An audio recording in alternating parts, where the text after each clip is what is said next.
pass in the street, bag of money in the passenger seat. 7-4's been asking for me on the road from the west to the east. This is the Moza R12, the company's latest addition to their now extensive lineup of sim racing wheelbases, which at the 12Nm mark firmly stands as a solid mid-range wheelbase, hitting the sweet spot for most users. After putting this wheelbase to the test, I'll be telling you all that I do and I do not like about it, and whether it really is the ultimate mid-range sim racing wheelbase. Looking for great deals on sim racing hardware? Make sure to check out simspots.com, where all of the best deals on sim racing, PC, and gaming peripherals are posted daily. Literally, the site is completely free to use, free of ads, and just lets you know of discounted sim racing hardware for you to save some cash. Get into sim racing or upgrade your gear today at simspots.com.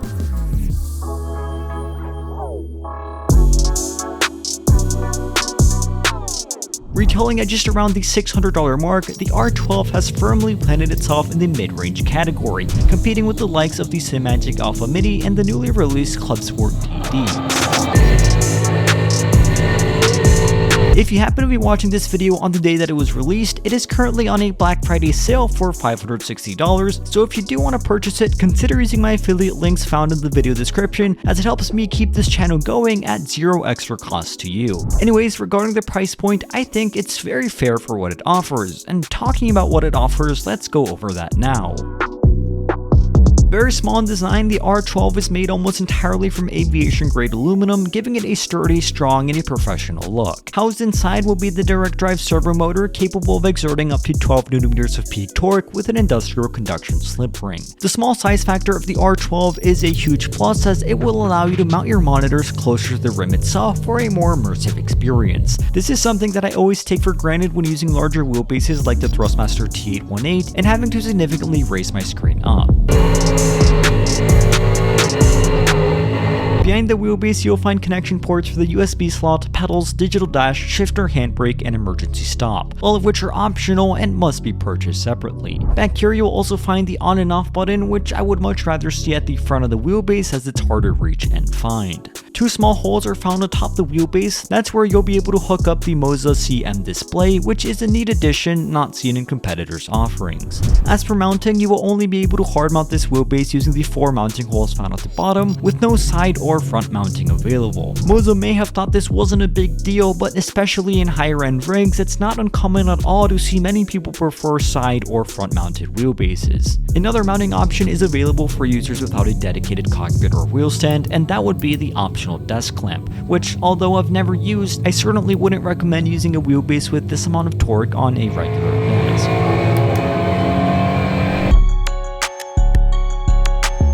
Of course, we have to talk about the quick release system. Now, in the past, I've always praised how good the Moza QR system was. However, I'm not sure if it's the R12 or the CS wheel I was using here, but I struggle to get the wheel inserted nearly every single time, this being a problem I've never had with Moza before. Although it did eventually work, I did have to do a lot more tinkering and give it a lot more persuasion than usual for it to lock into place. Maybe one of the products I received is defective, but I don't really know. Regardless, once attached, the quick release system is great, with no flex and a completely wireless connection. From a design perspective, it's also great and looks like a professional and serious bit of gear. Still though, I am left with a bitter taste in my mouth, especially after the wheelbase decided to have a little spasm attack on me after I tried inserting the wheel. With significant updates, the Moza Pithouse software has easily become my favorite of any sim racing company. The UI is extremely clean and easy to understand, and with fast functionality allowing you to change near endless settings, I was able to dial this wheelbase into my sweet spot, making it perform and feel exactly as I would like. Of course, tons of options are available here, which I'm not going to go into, but in general, I did find the included Moza presets to be decent, and with only a little more fine tuning, I was very happy with it. Looking at the Moza Racing product page, you'll find a ton of technical jargon talking about special components with fancy graphics and a bunch of things people without an engineering degree will not understand, including myself. Thankfully for you, instead of trying to explain and present what all that means, all I did was boot up the wheelbase with my favorite games and see how it actually performs. And overall, on track, I am extremely pleased.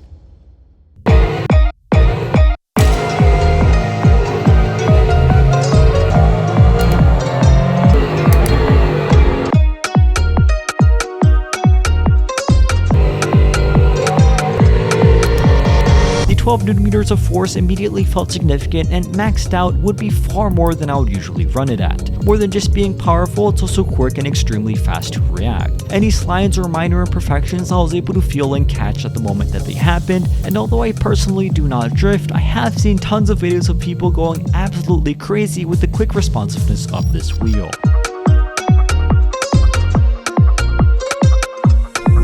The 12Nm of force given off from this wheelbase will also give a larger dynamic range to the fidelity and overall details felt from this wheel. This was particularly noticeable in subtle road textures, bumps, curbs, rumbles, and more, which were always predominantly felt.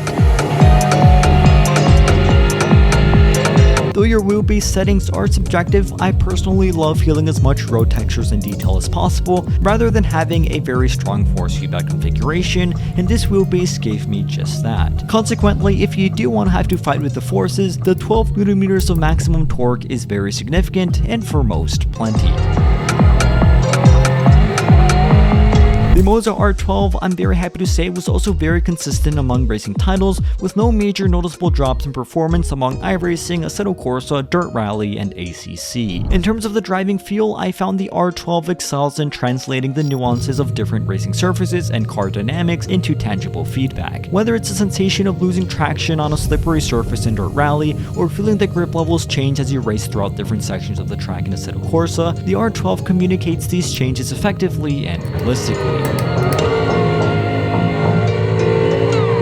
Now, as previously mentioned, although the quick release did give me more troubles than usual when inserting and removing the wheel, on track it held up perfectly fine with no flex fault whatsoever, and the wheel maintaining connection without any faults in reliability. The longest I used this wheelbase for in one sitting was just above an hour, where no drops in performance were felt, and the wheelbase also remained cool and dead silent.